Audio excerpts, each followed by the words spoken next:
Hi there, it's James Arter here. Hope you're doing really well. So I've got a very quick production tip for you. I wanted to talk about how to layer the perfect 80s snare drum. It's a very simple process, so it shouldn't take too long. Let's dive right in.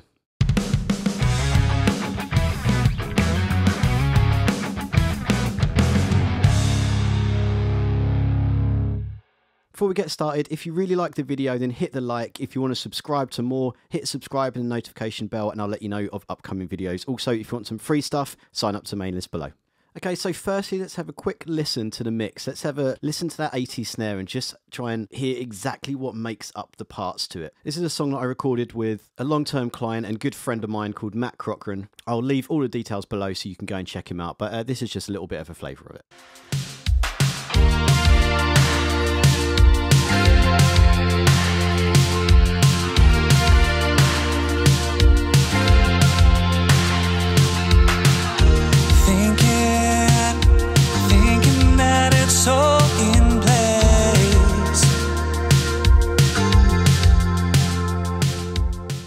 Okay, so you get a little bit of an idea of what it sounds like. Now, the way I went about layering this snare was very, very simply.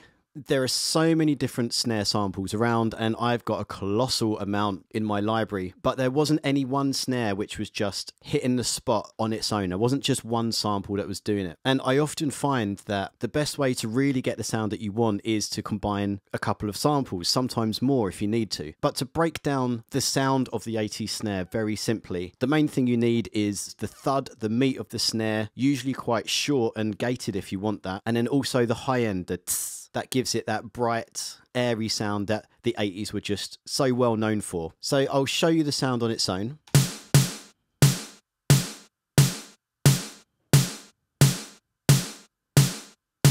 Sounds fairly 80s, but as you'll see, this is the mixture of sounds that I use. So we've got the first sound, which is a thud.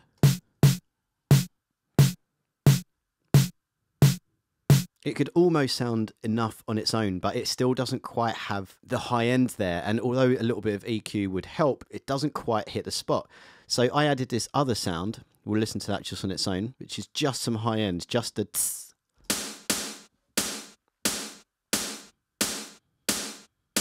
Put those together.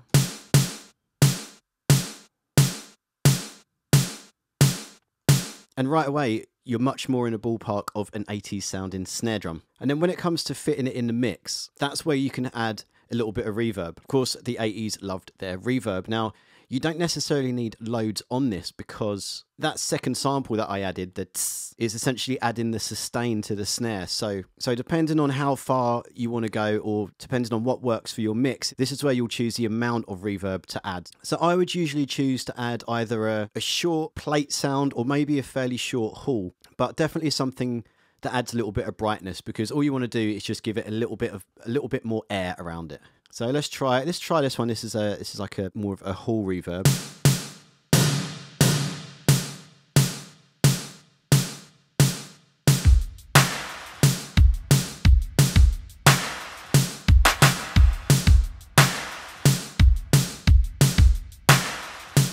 And now, once again, just in the context of the final mix, and what I'm going to do is I'm going to give you a little bit of the chorus because it's such a catchy tune. Now you got me, keep it in the moment, let me breathe, can't keep holding to what I'm feeling, got me here in the moment. And there you go. And that's pretty much it. So just to recap, the best thing to do is to try and keep it very simple. I've laid that snare drum with just two sounds, one being the short and almost gated thud, just to get the meat and the main strength of the snare there, but then added a second one, which is just a high end, just a tss, which essentially gives the snare just a little bit of sustain. And then if it needs it, that's when you can then add some reverb, usually something fairly bright like a short hall or a plate reverb, but the amount that you use will totally be dependent on your mix. So that's it for now, just a quick production tip. Thanks very much for listening. I'll see you next time.